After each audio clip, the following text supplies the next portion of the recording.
주님의 평화를 전합니다. 하나님께서 세상을 이처럼 사랑하사 독생자를 주셨습니다. 이는 저를 믿는 자마다 멸망하지 않고 영생을 얻게 하려 하심입니다.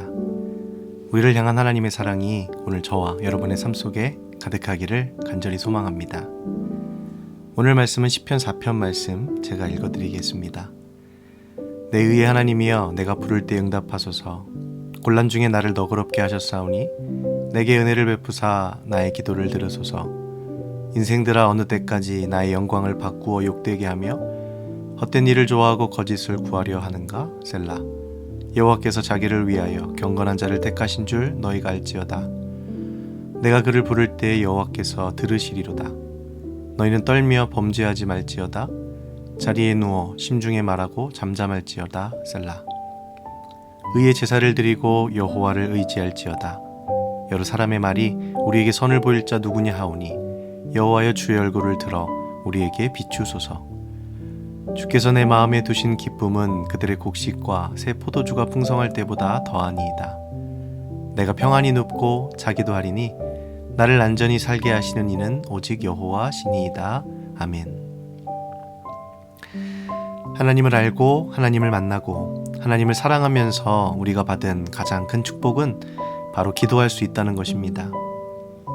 기도는 하나님과의 대화이며 교제이죠. 마음이 통하고 친밀한 관계에 있는 사람과는 어떤 이야기든지 서슴없이 나눕니다.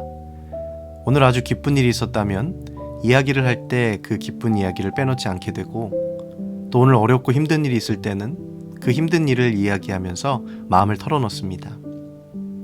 기도한다는 것은 나의 현재의 모습 그대로를 하나님께 고백하는 것이고, 또한 그분의 음성을 듣는 것입니다. 이런 상호작용 속에서 우리는 신기하게도 마음의 큰 평안을 찾게 됩니다. 성령님은 평안의 성령님이시기에 우리의 마음을 만지시고 또 하나님이 우리를 도우실 거라는 그런 믿음을 갖게 합니다.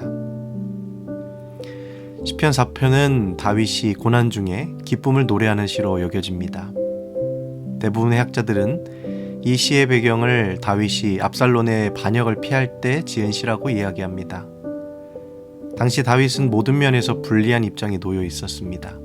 압살롬에게 쫓겨난 몸으로 언제 압살롬의 군사들에 의해 살해될지 알 수 없는 그런 절박한 상황에 놓여 있었던 것이죠.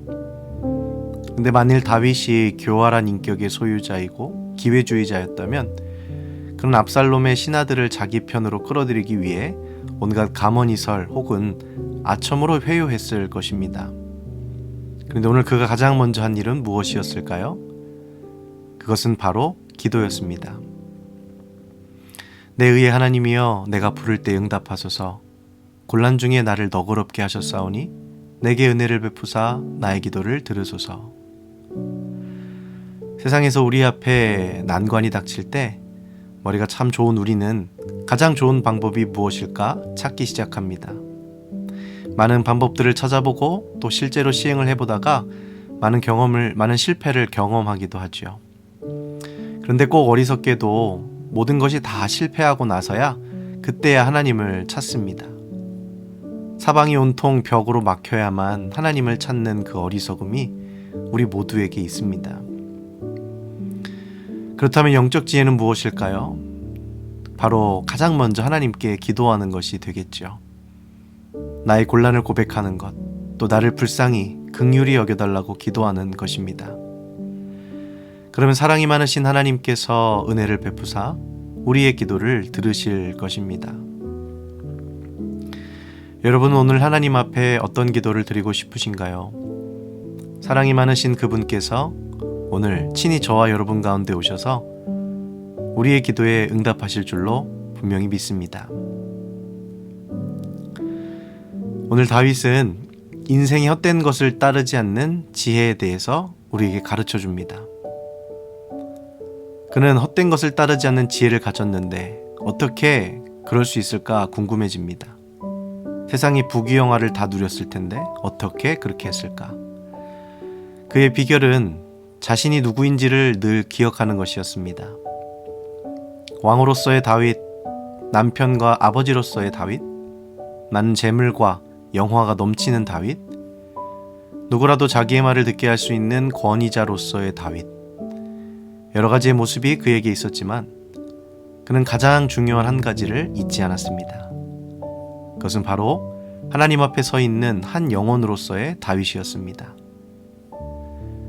그의 외면을 채우는 여러 가지 많은 것들이 그를 언제든지 세상의 헛된 것을 따라가게끔 유혹했지만 그는 자신의 본질을 알았습니다. 그의 본질은 하나님 앞에 선 예배자이고 나머지의 것들은 부가적인 겉옷에 불과하다는 것을 그는 알았습니다. 그래서 많은 것을 누리면서도 거기에 함몰되지 않았고 늘 깊은 영혼의 기도를 드릴 수 있었던 것입니다. 그러면서 사람들에게 자신의 지혜를 나누며 말하고 있습니다. 우리에게 이렇게 말하고 있죠. 인생들아, 어느 때까지 나의 영광을 바꾸어 욕되게 하며 헛된 일을 좋아하고 거짓을 구하려는가? 여호와께서 자기를 위하여 경건한 자를 택하신 줄 너희가 알지어다. 내가 그를 부를 때에 여호와께서 들으시로다. 아멘. 하나님의 말씀은 늘 우리를 이렇게 진리 가운데 이끌어 주시는 것 같습니다.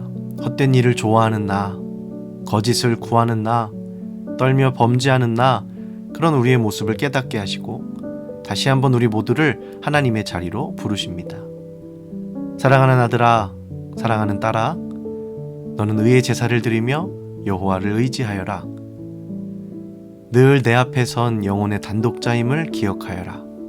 거칠에 함몰되지 말고 스스로 높은 자의 자리에 앉고 싶어 하지 말아라. 너는 온전히 나의 것으로 살아가라. 오늘 우리도 여러 가지 모습으로 또 여러 가지 역할로 살아가고 있습니다. 엄마이기도 하고 또 남편이기도 하며 아들이고 또 딸이기도 합니다. 직업이 나의 모습을 보여주기도 합니다. 그러나 꼭 잊지 말아야 할 것이 있다면 우리는 다 하나님 앞에 선 단독자인 그 한 영혼이라는 사실입니다. 그것을 기억하는 사람은 늘 주님을 부르죠. 주님이 늘 긍휼 베풀어 주시기를 간구합니다. 또 주님이 은혜 내려주시기를 간절히 기도합니다. 그분의 존재 없이는 하루도 살아갈 수 없게 되는 것이 우리의 모습입니다. 이렇게 우리의 신앙은 또 우리의 믿음은 매일매일 주님께 나아가며 자라나야 합니다. 오늘도 주님 앞에 이런 영혼의 단독자로 서시는 여러분 되시기를 간절히 소망합니다. 우리가 주님 안에 있을 때만, 우리가 주님 안에 거할 때만 안전하고 평안합니다. 다윗도 그의 시의 마지막에 이렇게 고백을 하지요. 내가 평안히 눕고 자기도 하리니 나를 안전히 살게 하시는 이는 오직 여호와이시니이다. 아멘. 목동으로서 양을 칠 때 그 푸른 초장에서 양들이 평안히 눕고 또 자는 모습을 보면서 그도 하나님을 기억해 냈을 것입니다. 그리고 하나님 안에서 자신도 평안히 눕고 또 자기를 또 안전하게 살아가기를 원했을 겁니다. 주님 안에서는 그것이 가능합니다. 사랑하는 여러분, 우리도 주님 안에서만 평안을 누릴 수 있습니다. 기도할 수 있다는 것이 우리에게 가장 큰 축복인 이유도 바로 이 기도가 우리에게 평안을 가져다주는 통로가 되기 때문입니다. 오늘 여러분이 가진 어떤 걱정이든지 또 어떤 근심이든지 두려움 또 어떤 불안이든지 주 예수 그리스도 안에서 모두 십자가 앞에 내려놓아지기를 간절히 기도합니다. 비록 우리가 곤란 중에 있을 때라도 주님은 우리를 사랑하셔서 우리를 도우시고 우리를 평안히 눕고 자게 하실 것입니다. 여러분, 우리는 오직 주님 안에서 안전합니다. 함께 기도하시겠습니다. 사랑의 하나님, 우리가 주님을 부릅니다. 우리에게 응답하여 주옵소서. 마음이 곤란 중에 있습니다. 우리를 긍휼히 여겨 주옵소서. 주님, 저희에게 주의 은혜를 베푸사 평안히 눕고 자게 하옵소서. 주님, 우리가 세상의 헛된 일을 좋아하고 하나님을 멀리하기도 하였습니다. 내려가는 길보다는 남들 위에 올라서려고 한 적도 있었습니다. 주님, 우리의 허물을, 우리의 죄를 용서하여 주시고 오직 예배의 제사를 드리며 여호와만을 의지하는 우리가 되게 하옵소서.